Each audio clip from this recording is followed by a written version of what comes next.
Good afternoon, everyone. Thank you for tuning in today for what I believe will be a fascinating presentation. My name is Michael Adams, and I am president of the Nebraska World Affairs Council, affectionately known by our acronym NUAC. We are grateful to the Breadbreakers for inviting us to co-host this event with them today. The Nebraska World Affairs Council is celebrating our 50th anniversary this year, which of course we're very proud of. NUAC is a nonpartisan, nonprofit educational organization, and we provide various programs focused on students, young professionals, and community leaders in Nebraska.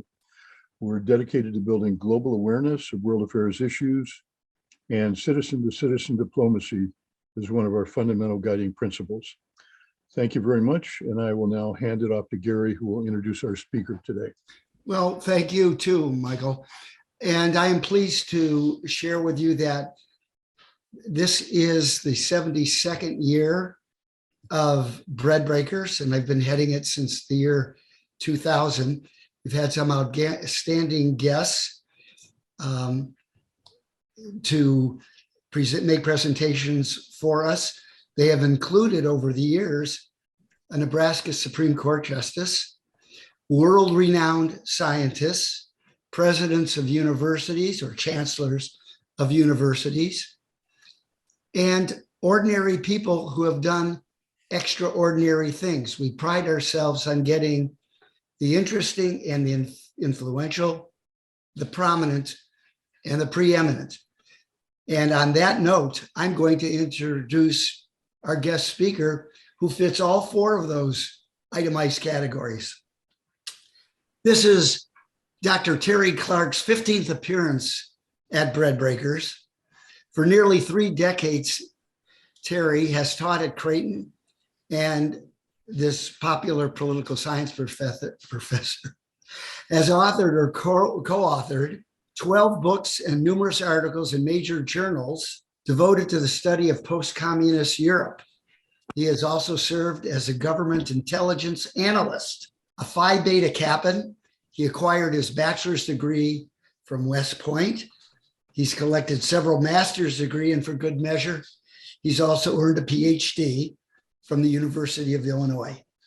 His scholarship has won him considerable recognition.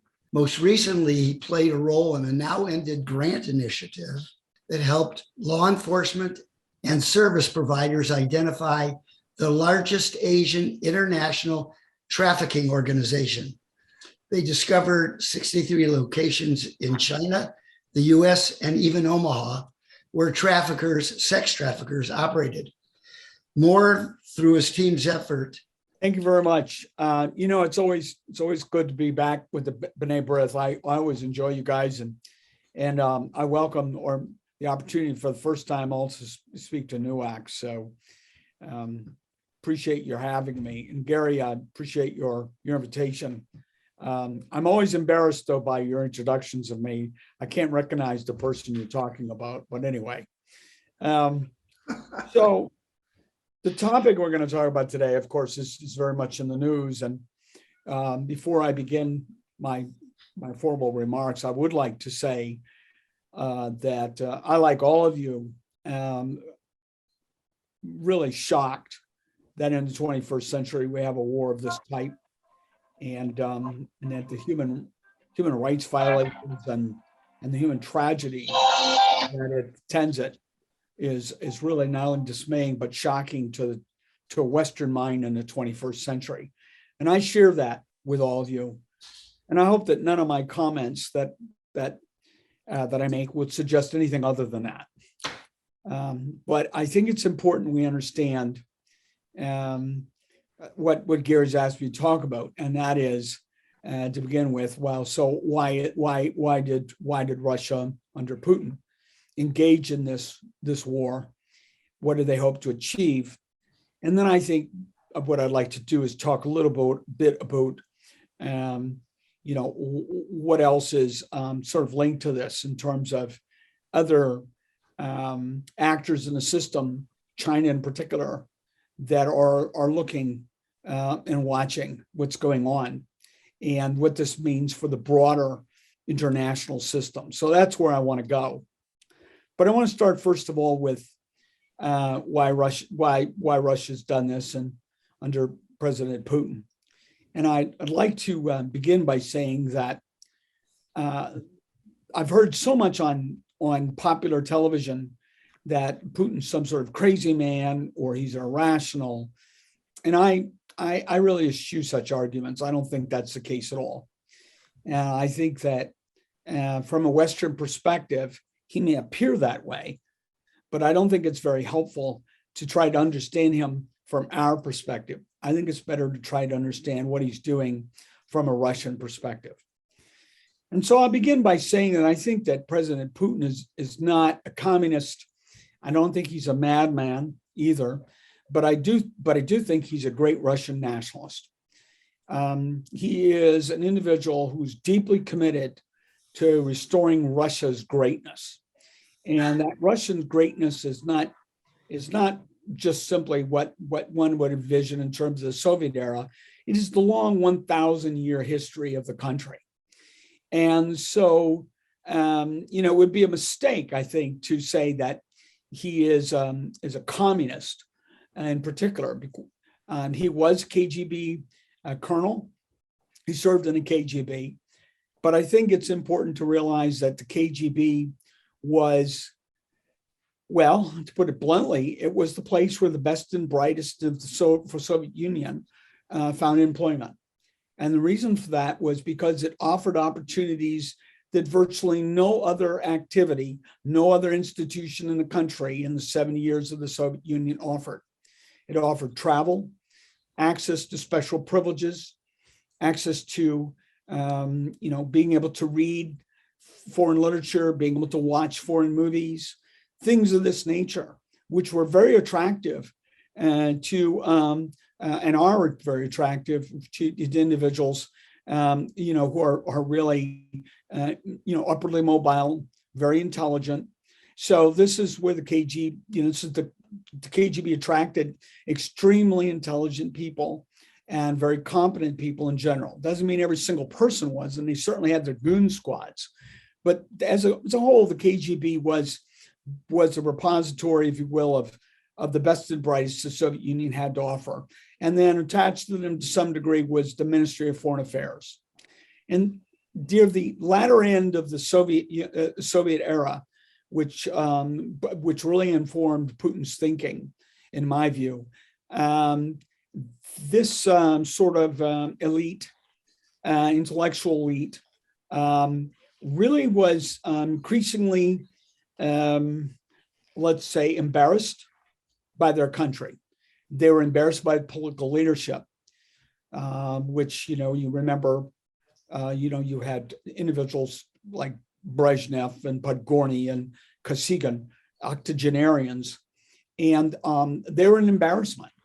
And there was a real sense also at the time that they were incapable, these octogenarian leaders of the party, the Communist Party, were incapable of turning the Soviet Union around because it was also caught in the midst of a downward spiral.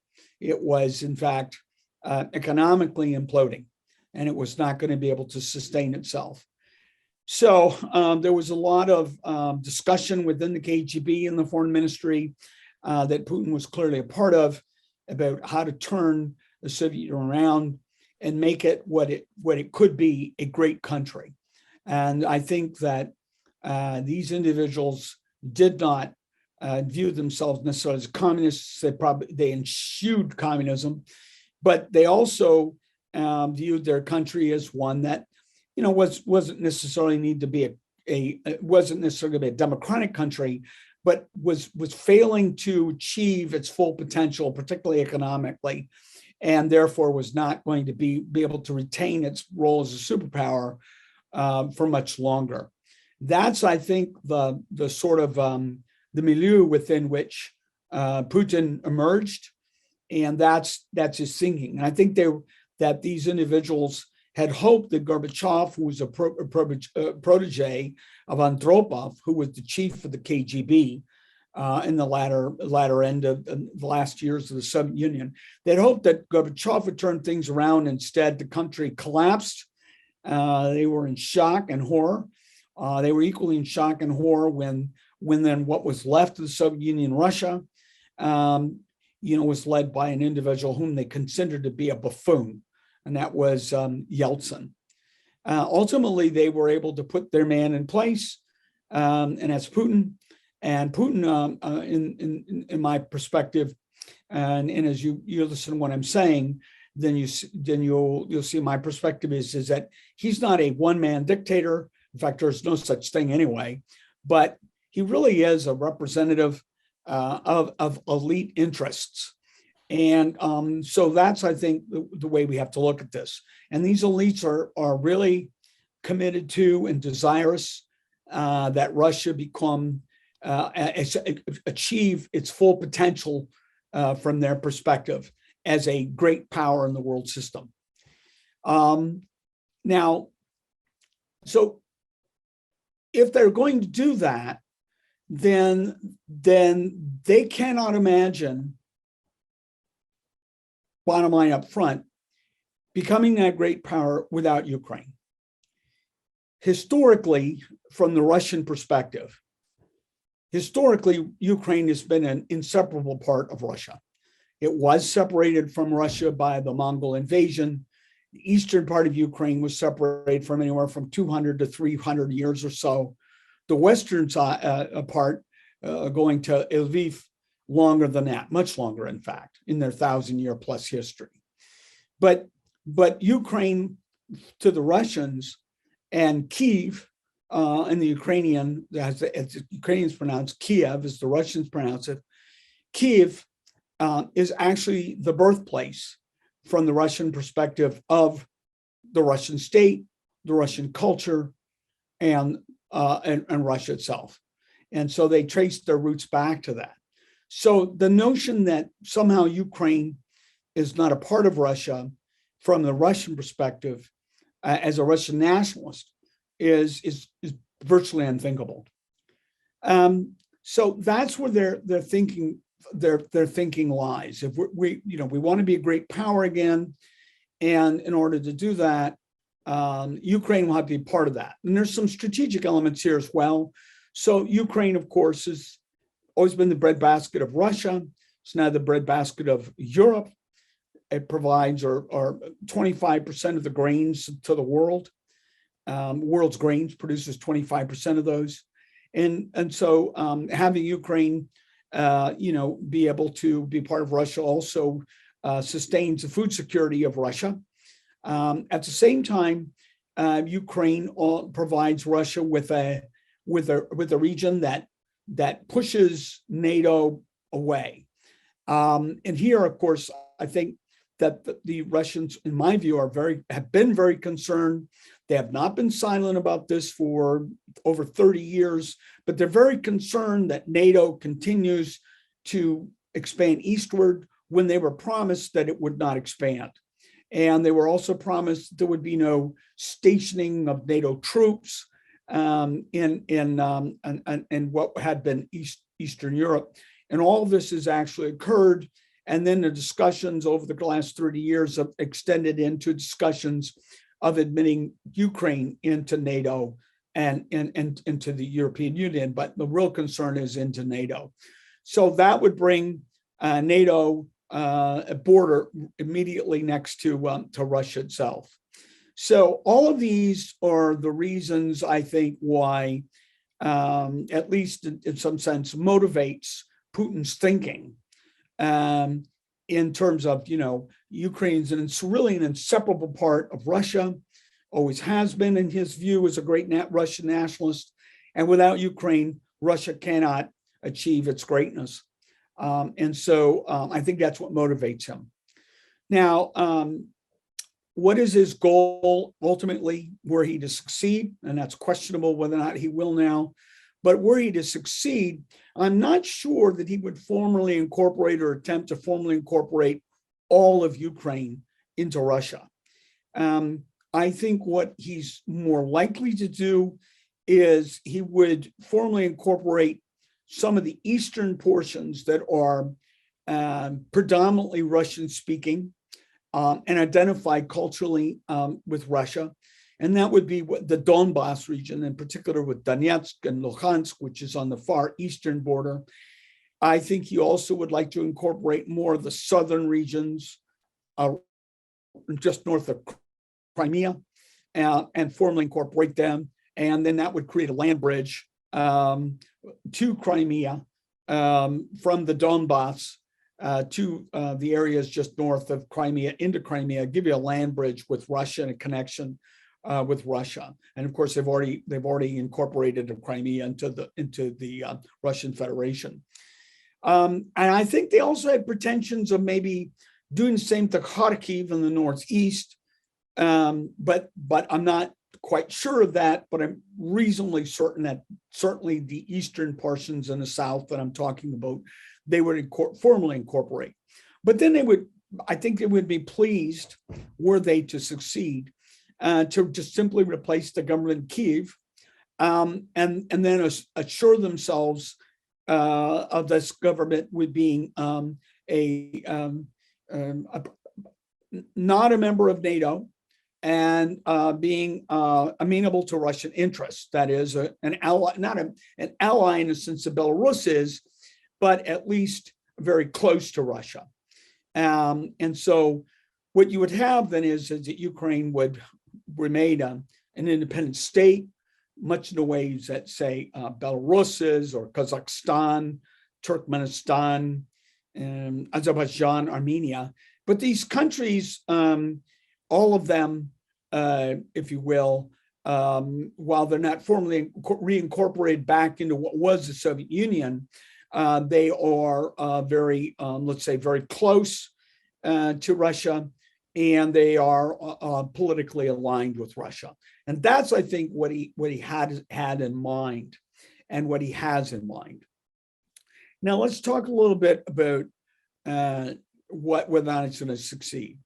So I thought, based on my experience, which is dated. I mean, so I was in the U.S. military. I was in intelligence, and in that capacity, I served in Ukraine several times over the course of 3 years, and I was very familiar with the military and the security structures, and my view was initially when this invasion occurred, that the Russians would overwhelm the Ukrainian army in very, very short order, because at the time when I was there, the Ukrainian army and security services were riddled with Russian sympathizers and Russian intelligence agents.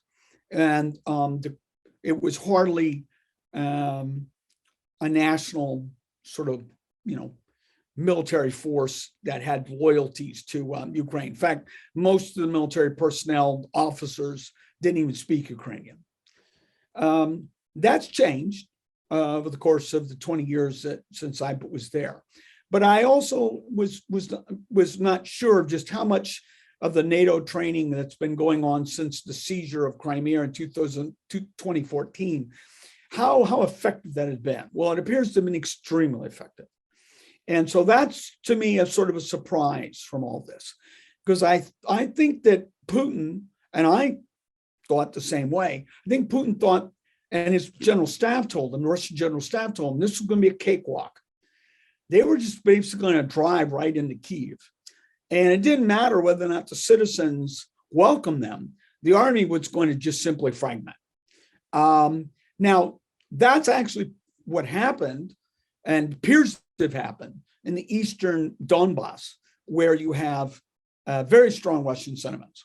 And so that really is occupied territory now. And it appears to have happened in a place like Kherson to the south, but it hasn't happened in Kyiv, and it didn't happen even in Kharkiv. And I think this is very surprising to the general staff, and it was very surprising to Putin. There was other things, though, that we can see in this, that, and what we're talking about here now is the difficulty that Russia is experiencing in this war. The war is not going well for them, not at all. In fact, I would say that one could say that they're losing this war. And so the question is, well, what was the miscalculation here besides just that they thought it was going to be a cakewalk? Well, for Putin, the miscalculation was, rather not a miscalculation, but Putin has plowed billions of dollars, billions, into building his military and trying to build a modern military, one that is capable of fighting modern warfare, not a World War II warfare.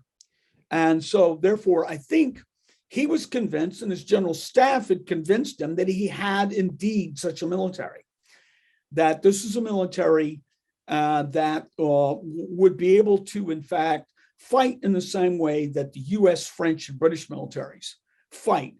And I don't want to go into a lot of detail unless you have interest in this, but suffice it to say that after the Vietnam War, the United States engaged in an enormous amount of thinking, and we were really blessed with some really, really intelligent people, thinkers in the Department of Defense, CIA, and other places, who really, really thought through how we could harness technology in a way that would allow us to fight a new kind of warfare and no longer depend on just sort of wars of attrition and just sort of, mass casualties involving citizens and, massive bombardments and things of this nature, but just move to a warfare of what we're familiar with now with smart bombs. But what we're not so familiar with in the public is the ability to sort of is to coordinate air, land, and sea so that they are actually fighting simultaneously. That is that they are, at the same time we have naval bombardment, we could have army operations on the ground. At the same time, we could have air power coming in. That is a revolution in warfare, because it takes it's an amazing capability, and it provides it provides a capability that is unheard of in human history, and it revolutionized warfare. So, at any rate, Putin thought he had that, and I think General Staff told him he had it. Well, he doesn't. And evidence of this is if you have your army stacked up on a road for 40 miles and it can't move, that's evidence enough. He does not have a modern military. Now, the question becomes, well, why is that? Well, because the Russian military, in my view, suffers from three problems. First, it's extremely poor leadership. And the leaders of the military units, it would appear to me, based on the reports that I see of Russian soldiers going without proper uniforms for winter, suffering from frostbite, not being poorly fed, having problems even with water supply and munitions. That suggests that the Russian general staff and the Russian military commanders, as in the Soviet era, basically use their military units for personal gain and sell all that stuff that's intended for the soldiers. They sell it and gain personally from it. And I think that's what's happened. And so you see this with these military commanders' inability to have their units move because they can't supply them. Second thing is the Russian soldier, like the Soviet soldier, is not that vaunted superhero. He just isn't. He's a very poor soldier, and he's a conscript. He's not a professional soldier that we have in the United States military. And as a consequence of that, they also don't have soldiers who stay past their 2 years of draft duty. And therefore, they don't have on the battlefield individuals that we call sergeants or non-commissioned officers, NCO Corps. They don't have an NCO Corps as we have in the West, in the United States, Britain, France. And so what you have is, you have at the point at which the battle is fought, you have lieutenants and their officers pretty green behind ears, and green horns and wet behind ears rather. They've only had about 2, 3, 4 years of experience. In the United States, while we have officers that are platoon leaders, they have a sergeant with them who has about 10 to 12 to 14 years of experience. And with next to him, there are other sergeants that are coming up that have 6 to 8 to 10 years of experience. So at the battlefront, the point of the spear, the point of where the war is fought, a modern military such as we have has extremely experienced professional soldiers. The Russian military doesn't have that. And then finally, I would say that besides poor leadership and a poor soldier, their equipment really isn't as good as we often like to fear or think it is. So they don't have the ability to deliver pinpoint accuracy with smart bombs, just as an example. The standoff appears to be, if a javelin missile, any tank missile, has a greater range than the cannon on a Russian tank.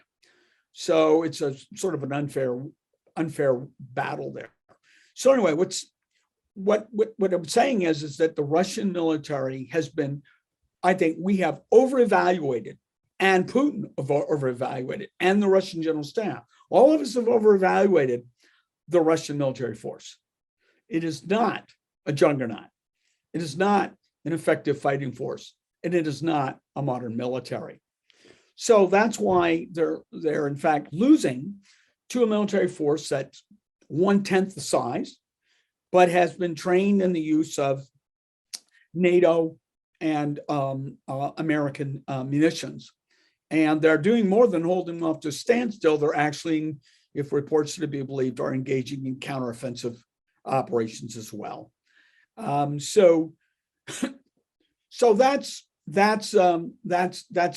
sort of the situation as I see it on the ground right now. Now, how does that all contribute to what is this going to mean in the broader perspective of that international system itself? So, no matter what I might think, or we might think, or anybody here might think, I think there's the general view across much of the international community is that the Biden administration is very weak. And I think that the Afghanistan pullout, the way it was done, contributed enormously to that view. General Milley said as much in his testimony before Congress when he was asked. So that put us in a very dangerous situation in which countries like Russia, as well as China, and Iran and Turkey are looking at this as an opportunity. This time is an opportunity to engage in the kind of expansive activities that they've long wished to engage in, to regain greatness through military conquest, to regain lost territories.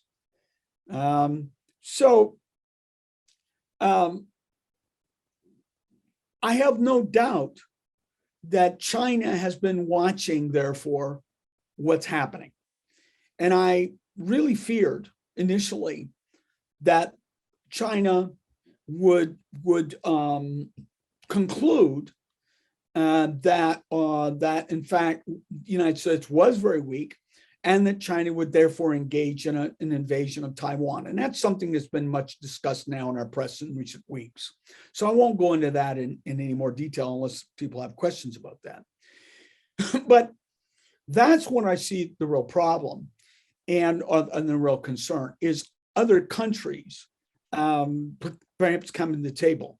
But in recent days, I've been wondering, given what I explained about, and this reason I spent as much time talking about Russia's lack of a modern military, is I've been wondering if the Chinese leadership of the Communist Party of China hasn't been asking itself if its military is not also, has also overevaluated itself, that it also has poor leadership, a poor soldier, and while it has great equipment, can it fight? And I'm wondering if, in fact, that Communist China, the Communist Party of China is asking those questions. If they are, then the result of this invasion will not be as bad as I initially feared, because I thought very much agreed with those analysts who were saying China would be next, Iran against Israel, Turkey in the Middle East as well. Turkey, of course, is declaring that Jerusalem is a Turkish city or part of the Ottoman Empire of the past and things like this. So we'd have all these expansionist powers now engaging, and we could potentially have World War III of a sort that people were talking about. If we have World War III now, it's going to be because Putin is not able to get sort of like an agreement that would be a face saver, that would allow him to get something of what he was looking for, and he might engage in use of chemical weapons. I doubt he use nukes, but he might use chemical weapons, and that, of course, would potentially bring in other players, and it could bring in the United States in ways that are really, really risky. But I see less of a concern about a third world war or a breakout of opportunistic totalitarian regimes trying to seize territory across the earth, as I did before. Particularly if the lessons learned are that they need to reconsider whether or not their militaries are as effective a fighting force as they thought. So in terms of the broader perspective, in some sense, I'm less concerned, and I think that the system in the international system is not quite as dangerous. Now, that doesn't mean we can't have miscalculation here, and I think that world leaders are famous for miscalculation. So we cannot deny that possibility. But if short miscalculations, my hope is that what we'll be able to do is we'll see a negotiated settlement between Russia and Ukraine. The negotiated settlement will not be one where Ukraine is going to get everything that they want, and I rather suspect that it's going to end up with Russia, not Russia, but Ukraine probably having to give up pieces of the territory to the east, and probably giving guarantees of some sort of neutrality. But that, in fact, would end up with a negotiated settlement that would end this war and reduce international tensions, and reduce the likelihood, perhaps, of wars elsewhere. Although it could also fuel them if the perspective is, or the view is that they got an awful lot out of this. So that would be sort of the maximum that the Russians could expect. But I think the Ukrainians, for their part, are not willing to give up anything.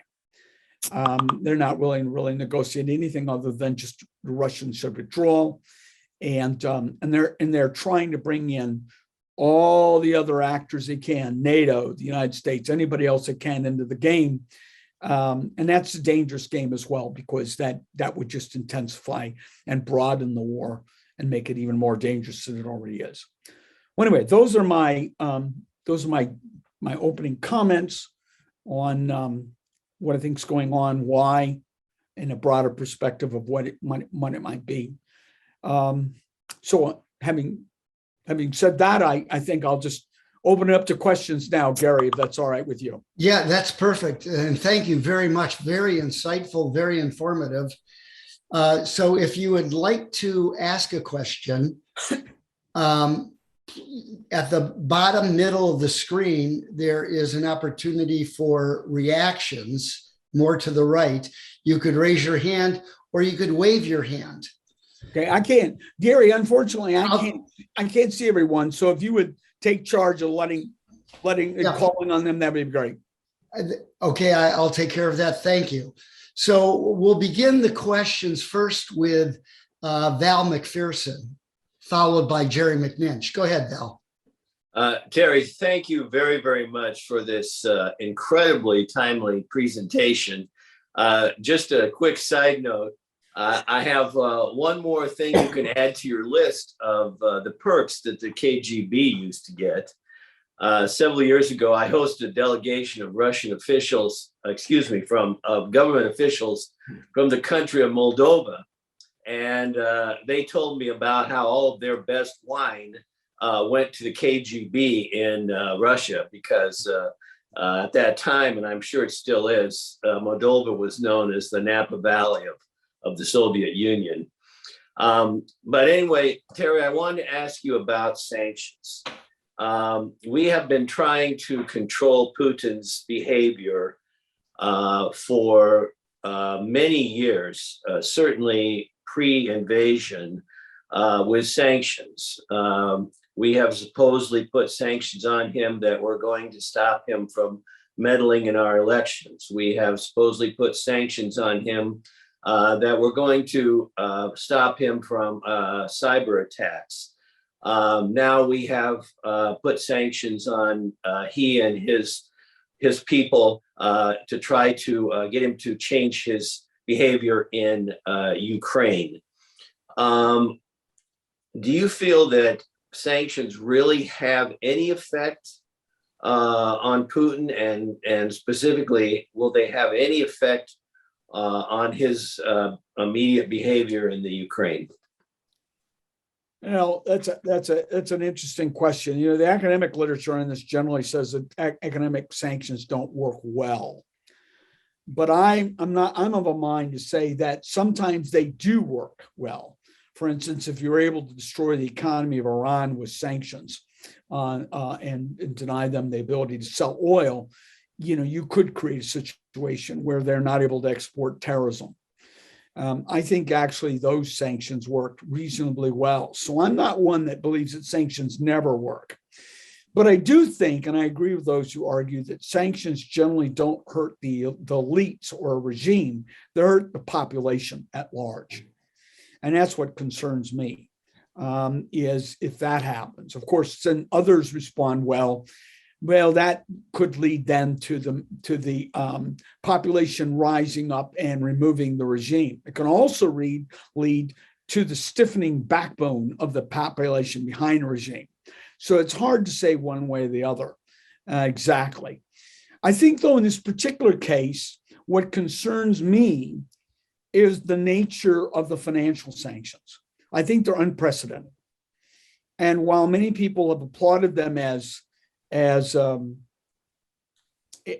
really extremely strong, and because they're unprecedented for that reason, have really celebrated these sanctions, closing down the ability for Russia to engage in trade on the international system, but by denying it access to US dollars, which is the basis upon which trade in the international system takes place, is something that potentially could undermine trust in the US dollar, in the international system broadly, at a time when our overprinting of dollars is already undermining trust in that dollar. And my concern is, and it's shared by some, that we could end up losing the position as reserve currency. And that would devastate the United States economy.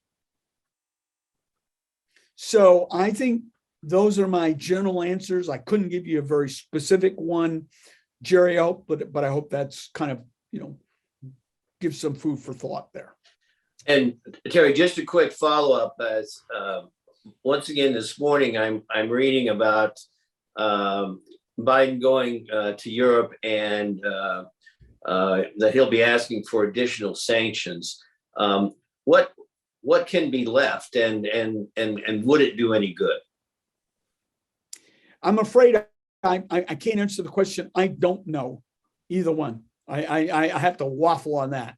I think we dropped the nuclear bomb on them, though, by denying them the ability to get US dollars or not get them, but use them to trade. That's the nuclear bomb.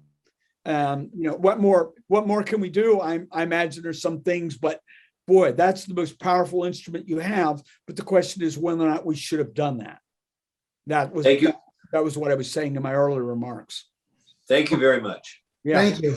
So let's try and go with a little shorter questions, and we'll see if we can get more people in. Jerry McNinch. The real trouble is if I can give a short answer. This is Jerry McNinch. Terry, this was a great presentation. I really think it's insightful.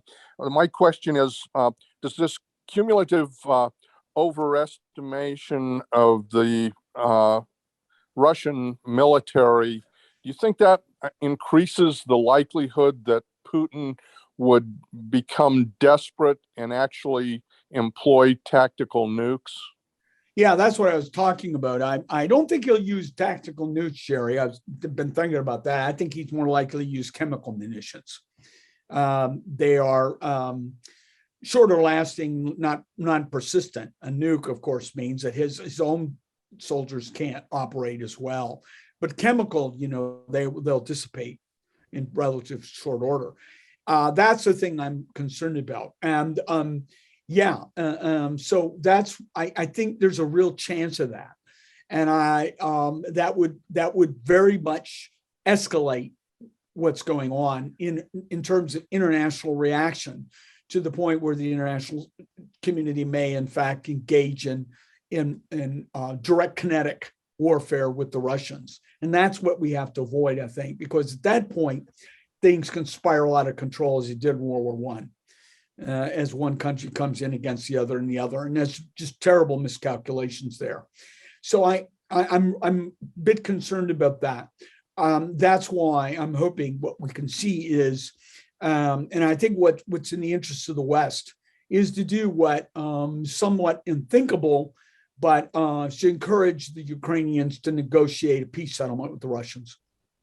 Great, thank you. I'm sorry, did he finish? Yes. Did he answer that for you, Jerry? Okay, I have a couple people who have some questions in the chat box, so I'll try to summarize where they're a little lengthy. Is there a risk of Russia trying to reconnect with their outlying territory, Kaliningrad, between Lithuania and Poland? Given the lack of success of this military operation, no, I don't think so.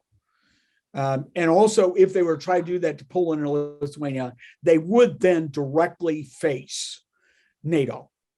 And I think that both the Russian general staff and President Putin realize now that their military would be decimated. So just think about that, that 40-mile column that we've heard about for 2 weeks or so. That would look like the highway of death coming out of Kuwait in the first Gulf War. Interesting. Rich, why don't you unmute yourself and ask your question, because I can't summarize it accurately enough. Get back to me. I'll read that after. Okay, we'll get back to you. In the interval, here's a quickie, Terry. Why do some news networks spell Zelensky with 2 Y's at the end? I haven't seen that. The Cyrillic sometimes transliterated in English into 2 I's, but only 1 Y is all I've ever seen. So it's transliterations. Okay, thank you. Jerry, the most common transliteration in use now is just a single Y. All right. Jerry, if you would lower your hand, and we'll go to David Alloy. Thank you for this presentation. The question I have is if you say that the eastern side of Ukraine, a lot of the population there associates itself with being Russian, but if Putin has devastated and destroyed so many towns, areas, major cities in that area, in that neck of the woods, would Ukrainian leadership really concede giving back that territory to under Russian control when, you would think that the Russian population, since he's destroyed their areas, that they would sympathize more with the Ukrainians than with Russia. Yeah, so the very furthest east areas, Donetsk and Luhansk and Donbass, have already declared independence. And they're getting ready to ask to be formally incorporated into Russia. That was the same thing that happened in Georgia a decade or two ago, if you recall. There were two predominantly, overwhelmingly Russian-speaking, Russian-identifying regions, North Abkhazia and, North Ossetia and Abkhazia, or is that South Ossetia? I apologize. It was two of them. And Russia has, those two breakaway pieces, republics of Georgia, declared their independence, and then subsequently, by plebiscite, asked Russia to bring them into Russia proper. That's what I think. That's what's happening in Luhansk and Donetsk. They're heavily Russian, and they've already been areas where there has been partisan fighting against the Ukrainian military. The Ukrainian military doesn't really and has not really had control there. Neither has the political leadership in Kiev. I think those are lost. I think what's surprising to Russia, and to me to some extent, is that Kharkiv in the northeast hasn't gone the same way. It's not as heavily Russian, but it's quite so.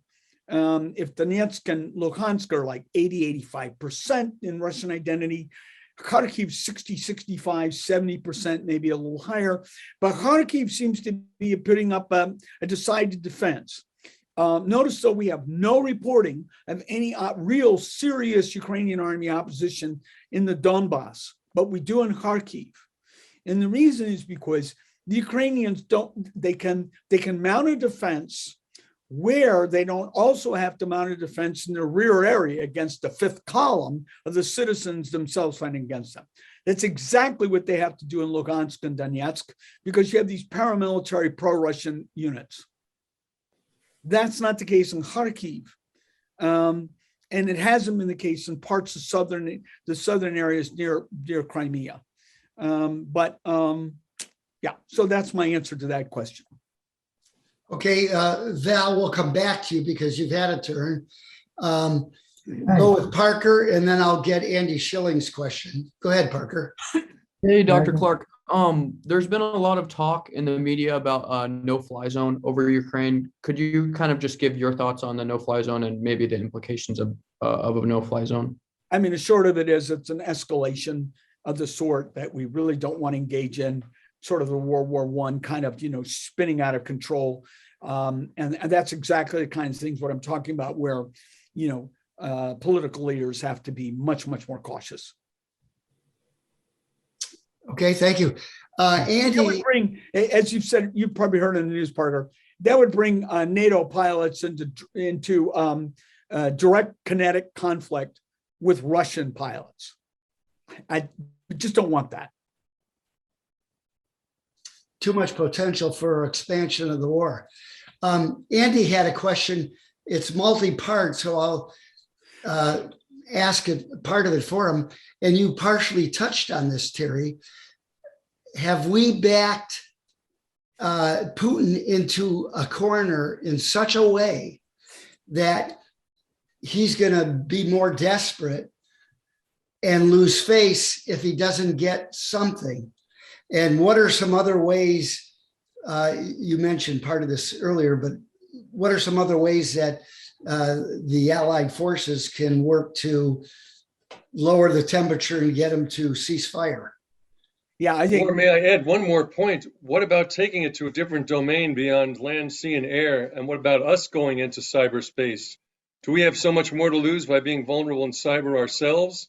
But I'm thinking that could be a way to take it to the Russian homeland and say cripple an oil and natural gas field using cyber the way we did with the Styx worm.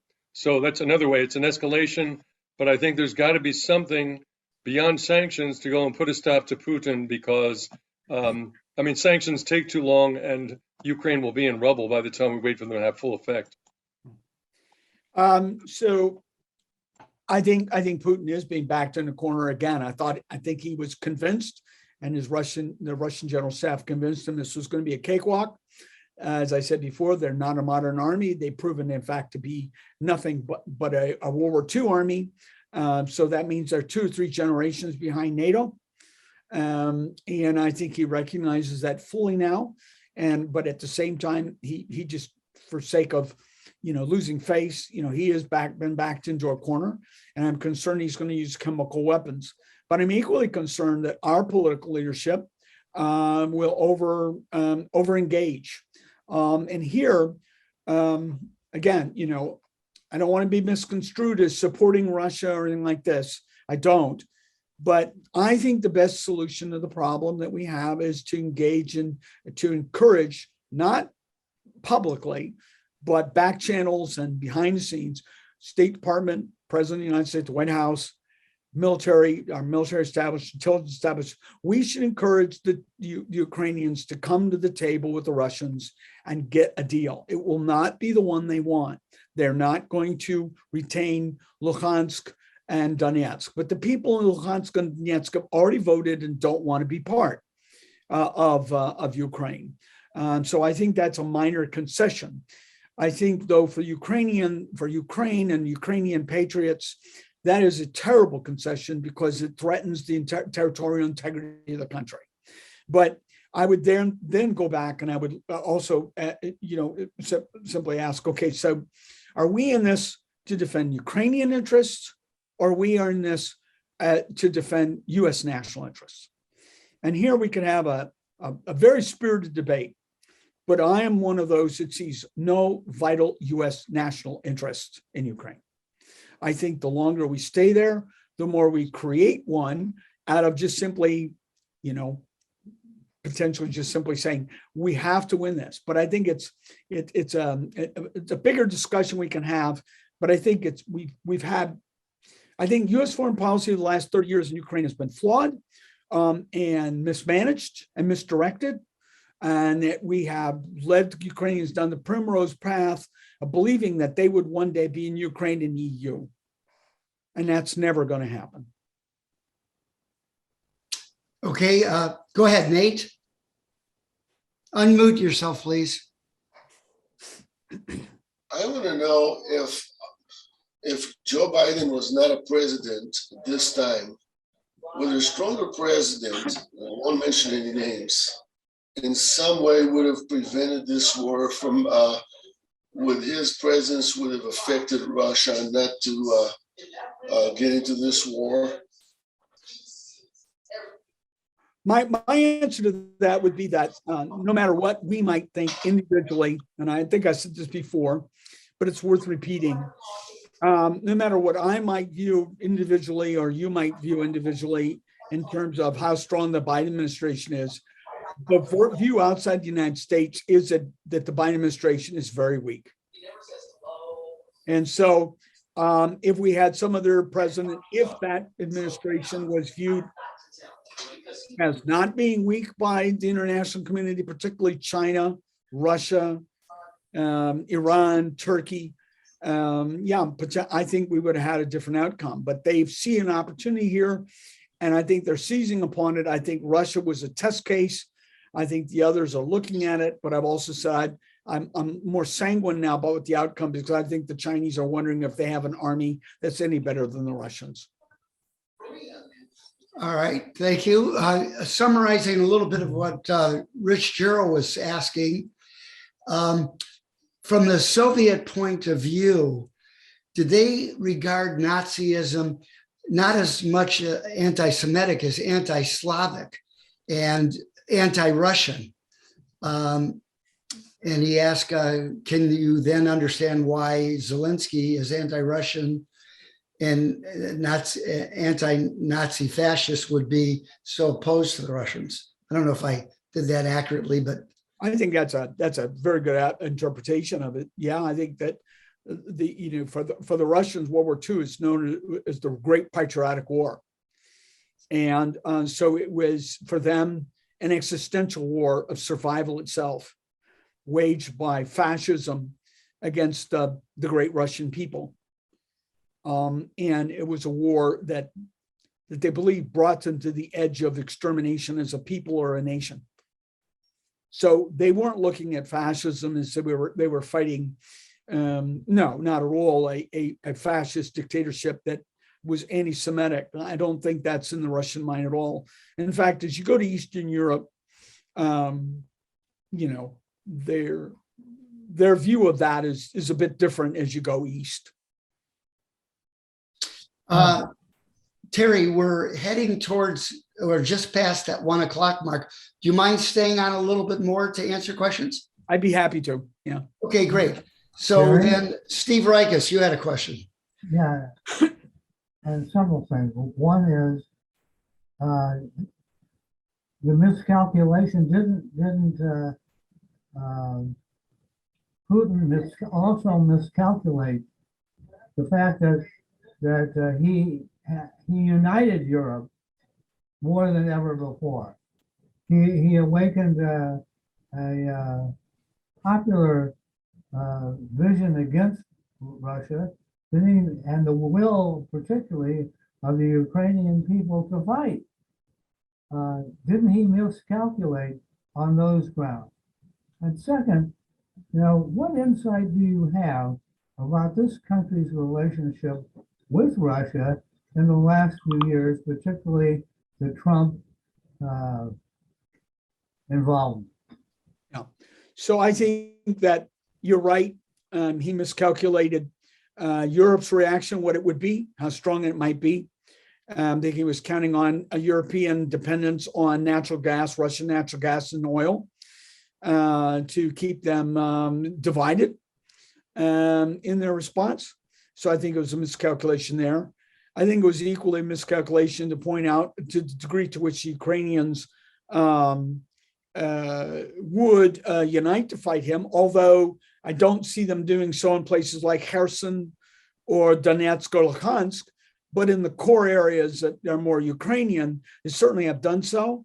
And I think he clearly miscalculated, as I said, the ability of the Ukrainian army to fight and fight relatively effectively. Now, the second set of question you asked was, would you remind me of that again? Trump. Sorry. Yeah, we had the Helsinki and everything else coming out. How does that play into the situation? Relations with Russia and how they've been affected. So I think that, again, my view is over the last 30 years, U.S. foreign policy, for whatever reason, and it was a part of discussions about this. I wasn't on the inside, I'm not saying that, but certainly was a part of discussions about this when I was working Ukraine, as they say, in the intelligence community and had interactions with the policy community. There was this growing sentiment to continue eastward expansion and to bring not only lots of other countries, but particularly Ukraine into NATO. And that, and it was and I thought, and I argued even then, that's a pretty dangerous course of action, one. And two, it doesn't make a lot of sense to me because Ukraine it remains, despite efforts, it remains one of the most corrupt countries in the world. It's in the bottom third of countries in corruption. And that's one of the reasons it's not been admitted to the European Union. And it's also a deeply divided country. And unlike Russia, which is actually, I wouldn't say, it's not a model of success, don't get me wrong, but Russia has a unity imposed that's politically out of Moscow. Kyiv has not been able to extend its rule effectively over the entire expanse of its territory, to wit, Crimea, what we see in the Donbass, and certainly other smaller areas of the country. But it's been a little bit more effective in that. But it's also struggled with trying to deal with corruption. Its constitutional court a few years back basically annulled a law that said that basically that public servants who lied in divulging the source of their wealth were no longer subject to prosecution. It was not a felony, not a crime. The Constitutional Court did that. So despite all the efforts on the part of Ukraine to try to reform, engage in substantial reforms, deal with its corruption issues, it's been relatively unsuccessful to the present.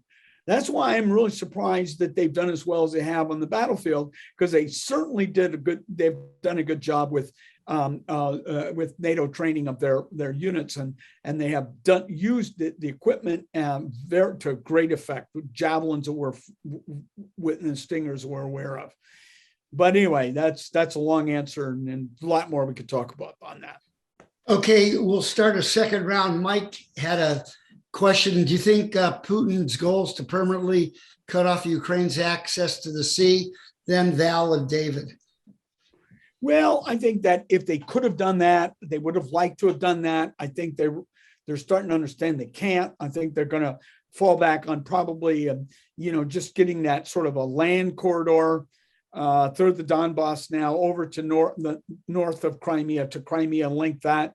But I don't think at this point, it looks like they're going to be able to extend much further. And so that means they will not be able to seize the port of Odessa. Would they have liked to have done that initially? Maybe. I don't know. I can't say. I can't guess. But the fact that they are, trying to engage in military activity at Odessa suggests probably so. All right, brief question, Val, then David. Terry, I'd like to tap into another area of your expertise. Something like 10 million Ukrainians have been displaced from their homes. Something like 4 million have already crossed over the borders into other countries. Right. How concerned are you about what this might mean in terms of human trafficking? Yeah, absolutely, no question about it. When I was in Ukraine in the 90s, the late 90s, I don't know how much, I don't remember how many, but an extraordinary number of Ukrainian women were in the United States on expired visas. And that is an extreme vulnerability for sex trafficking, because a trafficker can seize upon that to simply say, I'm going to turn you into law enforcement and you're going to be deported. And so they use that to manipulate women into providing sexual favors and controlling them. Yes, there's going to be no doubt this is going to increase dramatically the number of women in the sex industry from Ukraine. Thank you. Okay, David. I think you just answered the question a little bit ago. I was going to ask if since they, from Crimea on the south, and in your opinion, would they go further from there to the west to try to take Odessa to make a land bridge to cut off the waterways to the south of Ukraine? Yeah, their military action, as I said, suggests that that's probably what they really had in mind. Yes, so that Ukraine would have no port. And so therefore Ukraine, what was left of it, rump Ukraine, which they would leave as a sort of an independent state, but one that would have to remain neutral, that is not a member of NATO and friendly to Russia, that all of its grain exports would have to go out through what would then be Russian ports, which would enrich the Russian treasury. Okay, Mike. I don't think they'll be able to do it now.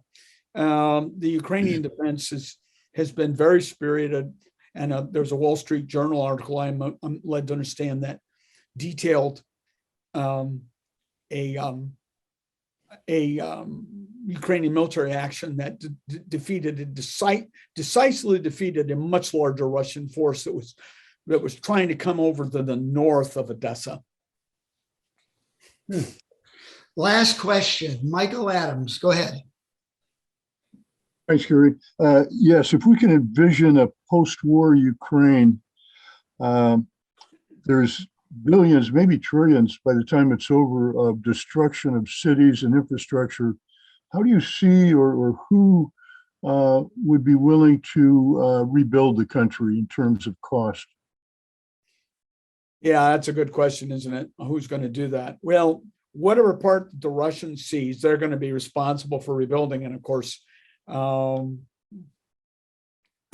only going to rebuild that part that is economically, in their interest to do. And they'll just leave some parts of it, like they did Grozny and Chechnya, just sort of look like a devastated minefield, Sharing so much knowledge. I just wanted to mention briefly, for those of you who are interested in the Schwab Center's programming, we have quite a bit of exciting programming coming up over the rest of the spring semester. You can see the Schwab Center website, and we will have a very limited number of seats available for the Iranian Jewish dinner that we're holding with Dr. Leod Sternfeld from Penn State University, speaking on the Iranian Jewish diaspora in the United States, with the focus on Los Angeles. For those of you who are interested in that April 5th event, please do get in touch with me. And Terry, you're more than welcome to join us at that. I won't be there, not coming back yet, but Adrian, did you want to say something before we cancel it? Okay, on that note, have a wonderful afternoon, everybody. Vicki, thank you. Joel, thank you. And of course, Terry, you're the best.